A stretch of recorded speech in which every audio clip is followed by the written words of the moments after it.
Welcome to the Grizzl-E Mini box opening session. Time to move on from the Ford supplied charger. It's died after 3 years. So in the box you get a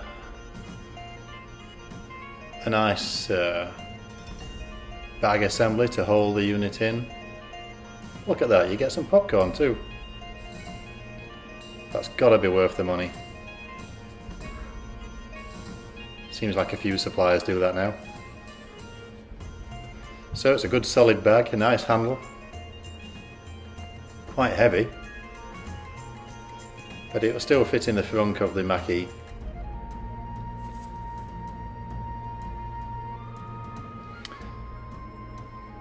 There's a Ziploc lid. It's got a packet in the top to hold all the extensions, all the adapters. It has a bracket for the wall mounting. Various adapters, 120 volt. That's actually another variant, and yet another variant. You'll see all the types of adapter in the online details and instructions. You get a nice LED light identification chart which you can keep in the bag, quite useful. And there's a contents leaflet and the QR code to get to the manual. So it's Velcro strapped into the bag, which is nice, so it doesn't just shake about. So it's got 4 Velcro straps. Oh, there's the connector that goes into the vehicle. That's the holder to hold it. You can put that somewhere suitable outside or by the charger. It comes with all the screws and the wall plugs.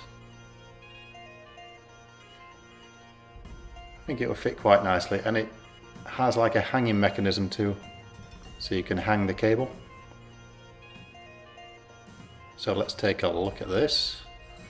So the connector has a little cover for the end, which is nice, and the clip is metal, which is a bonus. That looks quite strong and secure. And there's your weatherproof cap, just in case you have to leave it outside. And it clips into the housing that you fasten on the wall. So it's pretty secure. I quite like that, that's nice. Simple design, I think it'll work okay. Don't know where I'm going to put it yet, but I'll find a spot. Not too sure how long that plastic cover will last, but we'll see. Yep, well impressed with the bag. Looks good.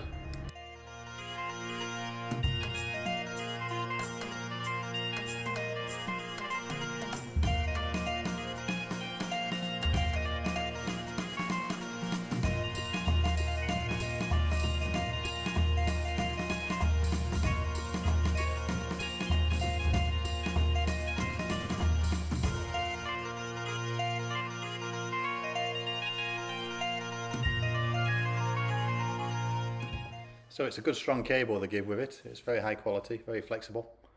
It has a metallized box. That'll take a good beating. But it does come with a wall bracket also that you can slide it in and out of when you're at home, which I'm going to fasten in the garage somewhere. Pretty impressed with that. It's very nice.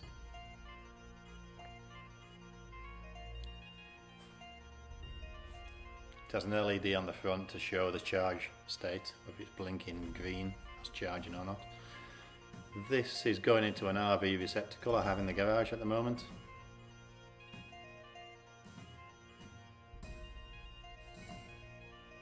So luckily I don't need to use any adapters.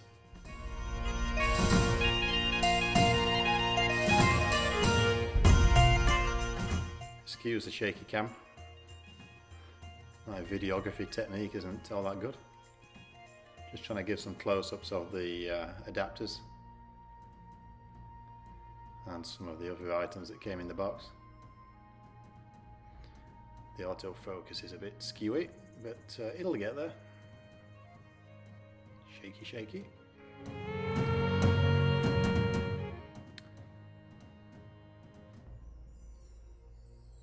Alright then, there's a bit of an overview of all the bits that come with it.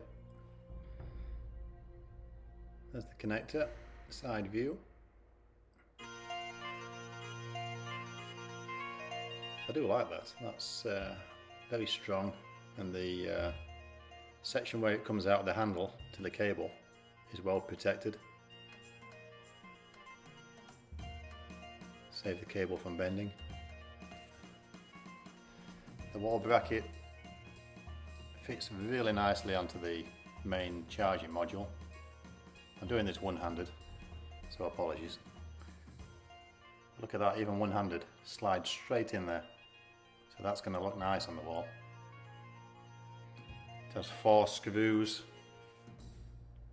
so you can fasten it to pretty much any type of wall.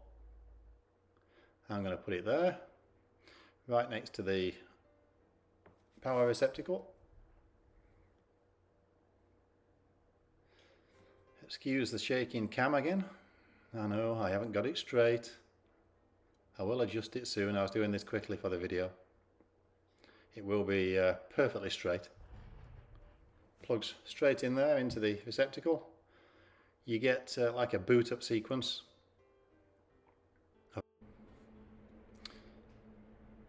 So here it is, all fitted. And it's plugs into the car easy. Looks pretty good. Nice tight connection. The metal clip seems to hold on pretty securely. I'm not too sure about that cover. That's going to fill with water all the time.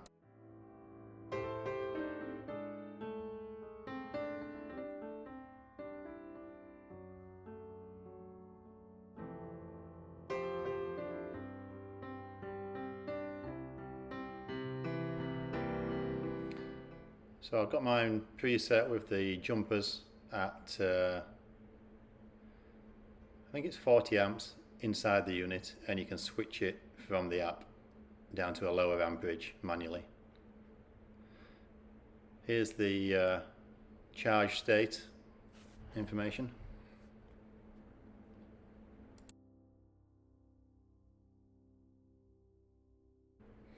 So following the instructions, you can connect up to the module using Wi-Fi. You can connect directly to it initially using the IP address that they provide on the documentation, and then you can go in there and you can change the unit to connect to your Wi-Fi at home. So then you can just access it with a local IP address, so you don't have to keep switching Wi-Fi networks from the module Wi-Fi to your own Wi-Fi. It's quite a nice quick solution. So I'll set it up with my Wi-Fi at home. It provides you with a new IP address, which is what you'll always use to access the module when you're at home. If you're remote and you're somewhere else, you can use the Wi-Fi that's actually within the unit itself. Maybe you're at a hotel or you're at a rental property, an Airbnb, and then you can still access the supply details and all the other information in the unit, because you need to be able to adjust the amperage to suit the location that you're at. You won't always want 40 amps. You might want to go down to 15, 20 amps, depends on the supply you've got available. Especially when you're using 120 volt using the adapter. You really want to reduce the max output right down to suit the receptacle, leaving a buffer, of course. Now let's take a look at all the pages that come on the unit. There's plenty of information in there. There's temperature, there's kilowatt output, there's a timer, and there's lots of other settings in there that you can look through and monitor the unit. You can even add your own kilowatt rating, your supply cost from your energy provider, so then you can see how much it's actually costing you to charge each night. So that's it for the Grizzl-E Mini. I'm going to monitor it for a week or two, see what it's like. I've had one full night's charge on it so far and it's working really well. It's cost me about $6 to fully charge it from about 20 to 80%, or 20 to 90% actually. And the data on the graphs that are accessible via the Wi-Fi pretty much tell you what happened all the way through the process. Here you can see how much it heated up the module. You can actually change the amperage while it's charging, so then you can see the kilowatt output reduce if you move the slider downwards on the amperage, which is pretty good really. The price point was good. I bought it off Amazon. Thanks again for watching my review. I hope it was useful. You can ask any questions, just get in touch with me via one of my links within the profile. Thanks again, and I hope you go out and buy one of these. Just don't be forced into buying a wall charger like some people try and force you to do. One unit can do both, and just as efficiently in a great package. Thanks again. Bye.